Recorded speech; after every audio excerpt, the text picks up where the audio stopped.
Testing, 1, 2, 3,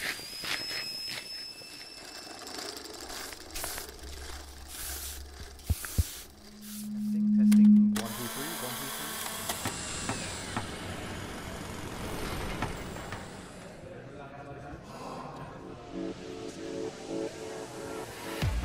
Una pizca de creatividad y otra de investigación. En Caldo de Cultivo te contamos proyectos destacados y todo lo que está pasando en el Centro Cultural de España en Santiago, a través de diálogos con nuestros programadores y contrapartes culturales. Conduce Joaquín Jiménez.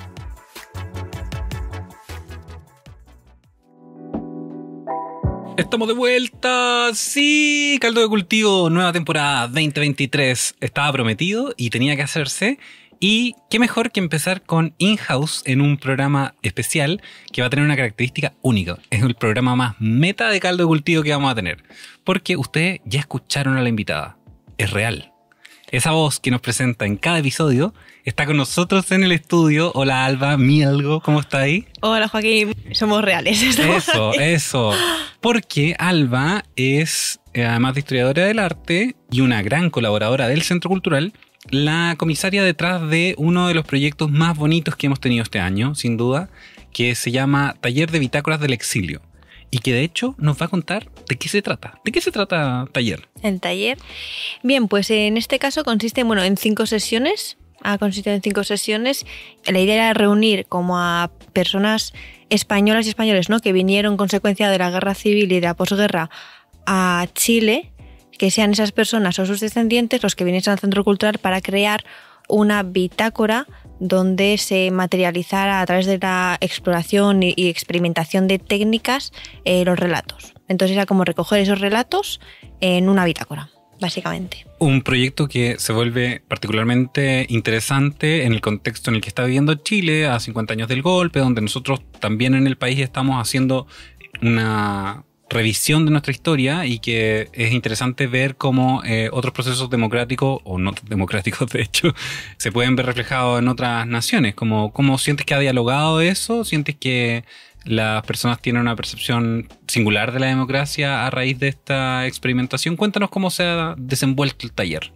O sea, se ve que yo desde a priori ya tenía como una imagen no tal cual se ha reflejado, sino que me cuestionaba también eso que estás comentando tú ahora mismo, porque, claro, yo al venir de España como que tu educación y tu contexto es diferente al que ellos han podido vivir, primero por las vivencias personales y luego por el contexto histórico en el que se han criado, que ha sido Chile.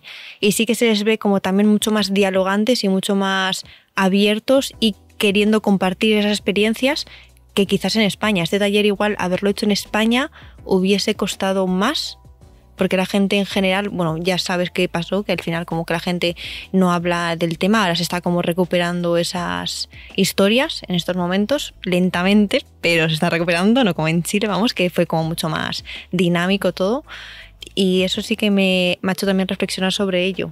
Bueno, como los auditores no saben más o menos cómo es la estructura del taller, cuéntame un poquito cómo se está desenvolviendo prácticamente. Ustedes tuvieron unas sesiones de taller, están trabajando con técnicas como la cianotipia. Cuéntame, ¿de qué va el taller de bitácoras? Y por qué en realidad también nos puede interesar a futuro, porque está produciendo obras finalmente, ¿no? Sí, eso es. O sea, respondiendo a tu primera pregunta, respecto a cómo han sido los talleres, pues han sido como 5 sesiones, lo que comentaba inicialmente. La primera fue como un poco el encuentro entre todas las personas, tuvieron que llevar como objetos personales o significativos para ellos y hicimos como una revisión de todo el equipo, de la gente que había llegado y por qué habían elegido ese objeto, que podían ser cartas, fotografías, varios elementos, los que tuvieran en casa, prensa, un poco de cartas de racionamiento, o sea, había un poco de todo, la verdad. Muchas sorpresas también. Y después como que esos elementos y esas narrativas intentamos traducirlas, como bien has dicho, a través de diferentes técnicas artísticas, a través de procesos como la cianotipia, también el fotobordado y la escritura.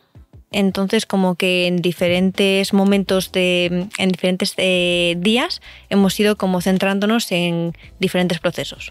O sea, no solamente ha sido un ejercicio de memoria, sino que también ha sido un ejercicio plástico.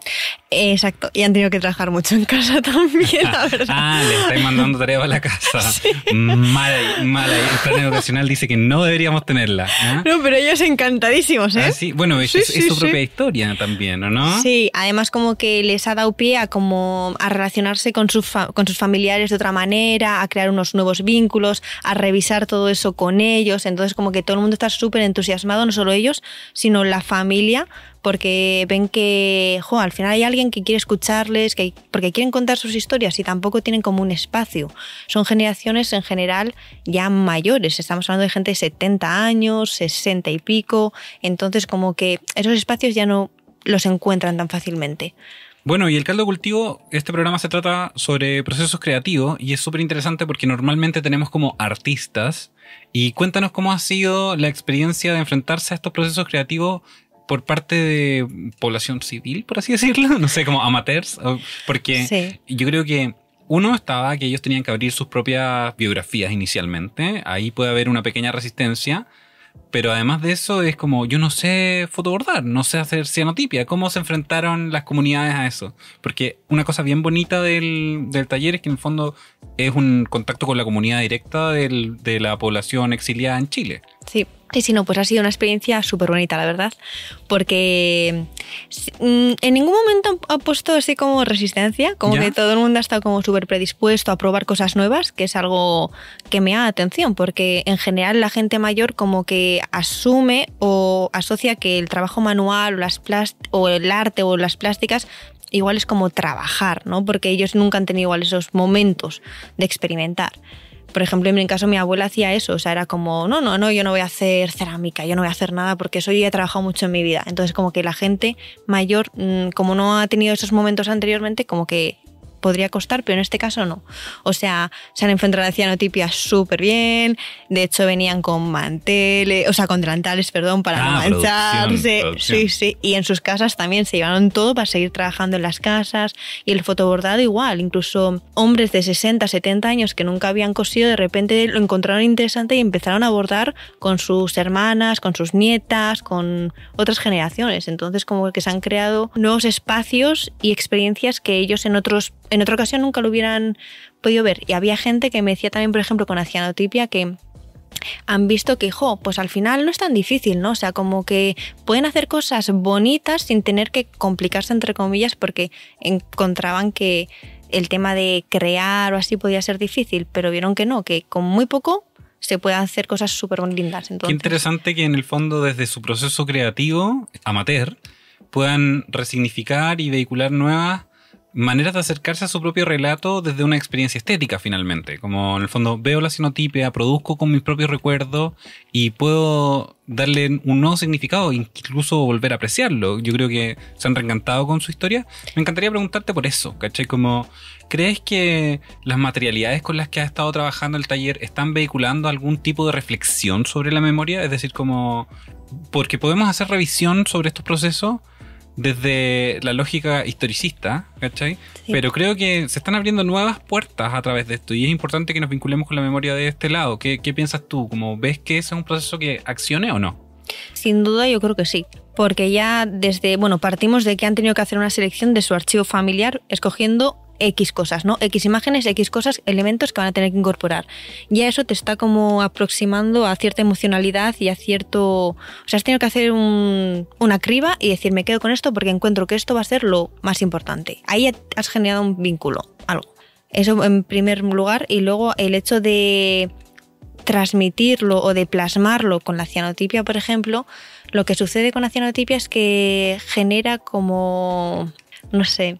es como una sensación de añoranza, el color azul, también lo hablaban ellos, en plan de, es que esto es súper bonito porque el azul es como el mar, ¿no? Porque ellos vinieron en barcos, como que ellos mismos, es lo que estabas comentando, resignifican sus recuerdos, se vinculan de otra manera con las imágenes y generan, yo creo que una nueva lectura, porque al final estas bitácoras está la historia narrada, pero desde una subjetividad. Claro, nuevas poéticas permiten revisiones más completas, más profundas, más sensibles y también divergentes del canon histórico en el fondo, ¿no? Eso es. Qué bonito lo del mar, me imagino, o sea, los libros se van a poder ver después, van a estar publicados en el Centro Cultural de España. Y ya veo la relación que existe con lo del mar. Me lo imaginé, qué bonito que se puedan transmitir en una publicación. Sí. Oye, y ustedes están trabajando con una contraparte aquí, ¿o no? Sí, hay 2 talleristas que están acompañándonos en cada sesión, que son Karina Aliaga y Paz Plaza, que son de Valparaíso. Y también, o sea, son expertísimas, o sea, Buenísimo. buenísimas. Sí, sí. Oye, entonces ha sido toda una experiencia esta como taller, pseudo residencia con la comunidad, como en reflexión de la memoria, en plan también vinculación con ciertas técnicas estéticas. Cuéntame ahora como curadora de este proyecto, ¿por qué crees que es importante que se hagan estos tipos de reflexiones? Como parece de perogrullo la idea de que es importante vincularnos con la memoria, pero siempre es bueno volver a escuchar por qué. A ver, yo creo que hay como varios motivos en ese sentido. El primero es porque si no se recuerda y no se materializa igual, es que al final se pierde, no existe. Por eso también en el taller buscamos que fuera intergeneracional y que la gente viniera acompañada de sus hijos, nietos, porque es una manera de redescubrir esas historias y recuperarlas y que no se pierdan. Y traerla al presente en el fondo, como no solamente verla como una cápsula que está allá lejos. Correcto, eso es. De hecho, mucha gente nos decía también eso, como que a raíz de esto, como que ha ido aprendiendo mucho más de sus abuelos y todo, como cosas que no sabía. Entonces, y principalmente yo creo que es eso, el que no se pierda. Luego también eso, encuentro que es importante, ¿no?, el recuperar la memoria porque es una manera de sanatoria, digamos, de que varias personas como que cierren ciclos familiares, los presenten, sean conscientes de lo que sucedió y puedan como de alguna manera seguir adelante. Varios participantes comentaban también algo así, como que querían como hacer justicia a sus padres y que sus historias también se conocieran. Entonces como que para ellos es importante que esto se conozca y se visibilice, porque muchas veces no sucede esto. De hecho, te has encontrado con relatos que están fuera como del barco insigne del Winnipeg, ¿no? Sí, correcto. O sea, como que siempre se habla del Winnipeg, que es súper importante y fue una hazaña diplomática sí. y brutal, ¿no?, digamos. Pero sí que es verdad que hubo muchos otros barcos, no solo durante el contexto del año 39-40, sino que durante la posguerra vinieron muchos otros barcos, no directamente quizás por la guerra, sino por las consecuencias que hubo, ¿no?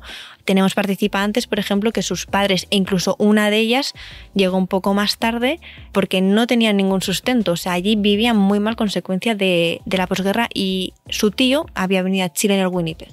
Entonces ellos vinieron en otro barco un poco más tarde y ella te puede relatar toda la historia de que llegó a Valdivia y otros relatos como súper interesantes que no se cuentan, que al final están ahí y si no se recogen se pierden. Me gusta mucho la idea de recuperar estos relatos porque también generan una historia paralela a la historia oficial, como que es súper importante porque en la medida en que nosotros aceptamos una única historia oficial de todo lo que han sido los procesos históricos para las distintas naciones, empezamos a construir una sociedad monolítica basada solamente en ciertos tipos de archivos. Entonces como que creo que eso es una cosa bien bonita de que hagan un taller no con expertos de la historia, sino que sea un taller como vivencial, como que encuentro que eso está clave igual.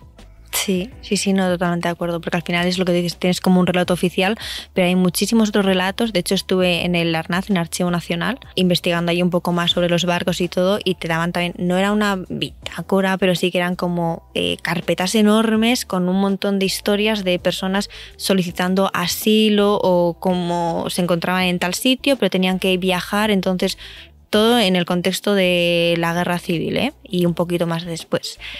Bueno, y ahí encontrás también como imágenes y ahí te podías hacer, o sea, increíble, o sea, la cantidad de gente que a través de las cartas, que era en este caso, te introducías, ¿no?, y empatizabas con las historias de alguna manera, a través de la escritura y las fotografías, que más o menos es lo que creo que se puede conseguir con estas bitácoras, empatizar con ellos y sus historias. Claro, y de hecho uno podría también pensar en Chile como ¿por qué tiene que interesarnos como el proceso de la posguerra y el exilio republicano? Pero en estos espacios creativos uno también ve lo hermanadas que están las historias y de los procesos democráticos. Entonces creo que otra de las razones de por qué es importante que existan estos espacios está vinculado al hecho de que percibimos la historia desde una manera más colectiva, internacional, como realmente internacional, que creo que es una de las misiones que también tiene el centro como espacio de cooperación, ¿o no? Es decir, ¿crees que la historia de España que se están reflejando en las bitácoras tiene enseñanzas que puedan rescatarse para los procesos democráticos en Chile también? Sí, al final sí. O sea, todas esas vivencias de alguna manera son equiparables de alguna manera. Claro, tienen una analogía, como sí. Conservan su particularidad. Yo creo que es súper interesante porque finalmente un espacio creativo está dando pie a diálogo intergeneracional, internacional, desde los derechos humanos, desde la protección de la memoria. Entonces, como que felicidades. Gracias. Y ahora, ¿qué es lo que toca? Porque en el fondo ya se hicieron los talleres y ahora, ¿qué está pasando? ¿Qué va a pasar con las bitácoras? ¿Qué va a pasar con esta comunidad que se ha formado? Sí, pues, o sea, yo creo que varias cosas diferentes al final. O sea, como que ellos están súper emocionados, no sé si de alguna manera, porque han creado un vínculo, una comunidad entre ellos. No sé si seguirán también encontrándose por su parte y tal, porque tiene como pinta de que algo de eso va a ocurrir. Y luego, por otro lado, también en el Centro Cultural como que queremos posibilitar una apertura en el que se vean esas bitácoras, que la gente las conozca. También ellos habían solicitado como que querían como aprender más del contexto histórico que les tocó vivir a sus antepasados, ¿no? Entonces como que de alguna manera también vamos a intentar que una persona venga a explicarles con mayor profundidad ese periodo de la República, la Guerra Civil, y luego también para resolver y aclarar sus preguntas y sus dudas acerca de ello. Entonces como que van a pasar diferentes cosillas, pero lo importante quizás sea esa apertura que estamos preparando en estos momentos. Claro, y el archivo que va a quedar con las propias bitácoras. Correcto, el registro, sí, haremos como un pequeño registro también de estas bitácoras y lo presentaremos también en la web y en diferentes plataformas para que se puedan conocer y la gente pueda fisgonear un poco esas historias. Espectacular. Bueno, ya lo saben, el taller de bitácoras del exilio está en proceso, es un proceso creativo. Van a poder vincularse a través del Centro Cultural de España con todos los archivos y las publicaciones que surjan a raíz de este taller, porque incluso más allá, si uno no tiene o tiene interés en particular sobre el tema del exilio, es un ejercicio de memoria que es extrapolable a nuestras propias identidades. Entonces, la invitación es a vincularse con los archivos, a resignificar también la memoria personal, las bitácoras familiares, anales personales. Creo que es importante que en el fondo cambiemos la visión que tenemos sobre la historia oficial hacia una historia personal, ¿o no? Sí, totalmente de acuerdo. Además es que mucha gente, o sea, al principio en el primer taller también nos decían como que había muchos españoles descendientes españoles en Chile, que sus antepasados vinieron como refugiados o exiliados, pero que ellos a día de hoy no lo sabían porque se oculta. Entonces, como hacer esa relectura y ese cuestionamiento personal también y familiar, creo que es importante. Perfecto. Muchas gracias por acompañarnos hoy, Alba. ¿Te pasaste? ¿Quieres agregar algo sobre cómo ha sido la experiencia del taller o lo cerramos acá y damos vuelta a la página para completar esta bitácora? No, solo comentar que ha sido súper interesante. He aprendido también muchísimo de todas las personas, de los vínculos que tienen entre ellos, y todo el mundo ha sido súper comprometido y ha sido como una experiencia vital también. Creo que impresionante. Bueno, todos invitados nuevamente a relacionarse con los resultados de este taller, pero que en realidad se convirtió en una residencia prácticamente. Ha tenido harto trabajo para que podamos ver cómo estamos articulando nuestras propias memorias a través de, ya sea el relato del exilio republicano, pero también de cómo nos vinculamos con las biografías familiares y con el proceso de recuperación de recuerdos. Eso. Muchas gracias por acompañarnos en el primer caldo de cultivo. Vamos a acelerar la moto este año, así que espero que todos los invitados que tengamos más adelante les permitan nuevas reflexiones creativas, tal como compartimos hoy día con Alba. Gracias a todos. Chao, chao.